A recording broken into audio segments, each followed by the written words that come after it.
सरकार दाऊ साधुचंती खाउटिंग उपरे ये बोझ उपरे नलिता बेड़ा सरकार दुर्दशा लोकंकर उपभोग करुचंती या दुर्भाग्यजनक घटना कौन थी पारे 10 दिन भितर तीन तीन थर मे 15 रे मे 19 रे एवं आज मे 23 रे प्रथमे 3 टंका तापर 90 पैसा तापर 87 पैसा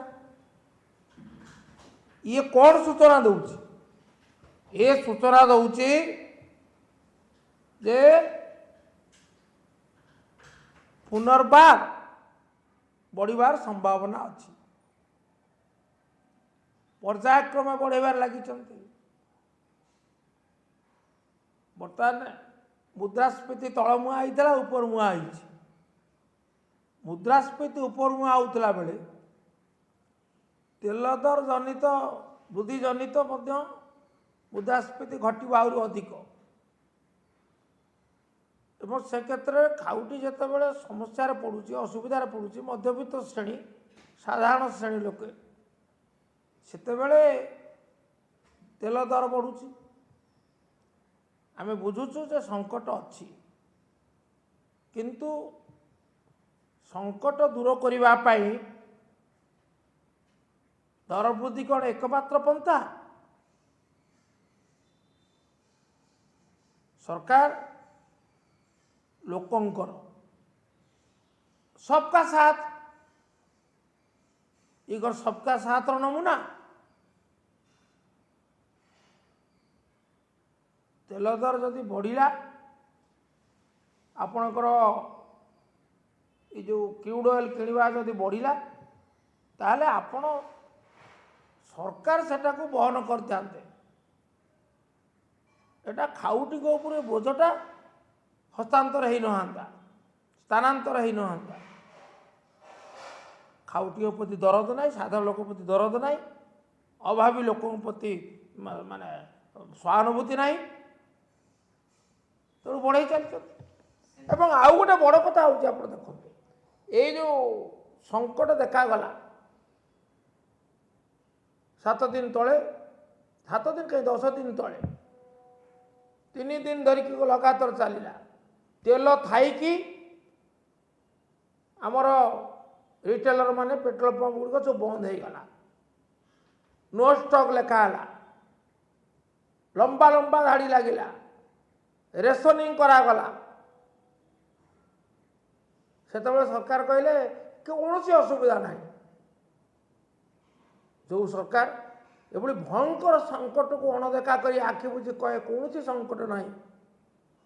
से सरकार को आम कौन कहवा से सरकार हूँ बेदरदी सरकार से सरकार हूँ चक्षुहीन सरकार दरद ना अनुभव ना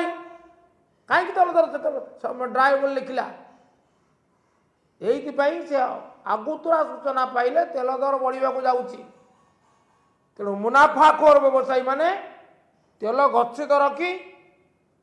नो स्टॉक रो साइन बोर्ड माइले लोके हंतसंत हेले ये लोकों को दुर्दशा प्रति उपहास नुहे तो ये कृत्रिम अभाव पर सरकार कि पदक्षेप नहीं एवं आपण देखो वर्तमान जपरी पर्यायक्रम बढ़ी चलुची 10 दिन में 3 थर आहरी बढ़ कहीं बढ़ ना वर्तमान आपणकर तैल वितरण कंपानी मैंने कहते आम डीजेल पिछा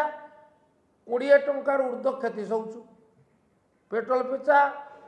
पखापाखि 14 टंका क्षति सहूचु तेणु ताकू भरणा करने आहरी बढ़ ये सूचना पूर्व सबू कंपानी जो रिटेलर मान को दे जहाँफल से माने तेल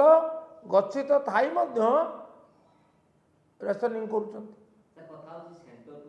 तेणु या द्वारा कृत्रिम अभाव सृष्टि कर सरकार विरुद्ध कार्यानुष्ठान नापी दुर्बल ये दुर्भाग्य तेणु मु दाबी करे ମୁଁ ନିନ୍ଦା କରୁଛି ଏଭଳି ସମ୍ବେଦନଶୂନ୍ୟତା ପ୍ରତି। ଆଉ ଦ୍ୱିତୀୟ କଥା ହେଉଛି ମୁଁ ଦାବି କରେ ସରକାର ଇଏ ଭାର ବହନ କରନ୍ତୁ, ଖାଉଟି ଉପର ବୋଝ ହ୍ରାସ କରନ୍ତୁ, ଲାଘବ କରନ୍ତୁ। ତା ନହେଲେ ପରିଣତି ବିଷମ ହେବ, କୁଫଳ ସରକାରଙ୍କୁ ଭୋଗିବାକୁ ପଡ଼ିବ। ତାପରେ ଦ୍ୱିତୀୟ ପର୍ଯ୍ୟାୟରେ ରାଜ୍ୟ ସରକାରଙ୍କର ମଧ୍ୟ ଭୂମିକା ଅଛି। ଆଦୌ ଭୂମିକା ନାହିଁ କହିହେବନି। ସେମାନେ ଯେଉଁ ଭ୍ୟାଟ୍ ନେଉଛନ୍ତି ତାକୁ ବର୍ତ୍ତମାନ ସମୟରେ କମେଇ ଦିଆଯାଉ। ଯଦି ବାସ୍ତବରେ ଆପଣଙ୍କର ହୃଦୟ ଅଛି ଖାଉଟିମାନଙ୍କ ପାଇଁ, ତାହେଲେ ରାଜ୍ୟ ସରକାର ମାନେ ମଧ୍ୟ ଆମର ରାଜ୍ୟ ସରକାର ଓଡ଼ିଶା ରାଜ୍ୟ ସରକାର ମଧ୍ୟ ଭ୍ୟାଟ୍ ପେଟ୍ରୋଲ ଓ ଡିଜେଲ ଉପରେ ହ୍ରାସ କରନ୍ତୁ।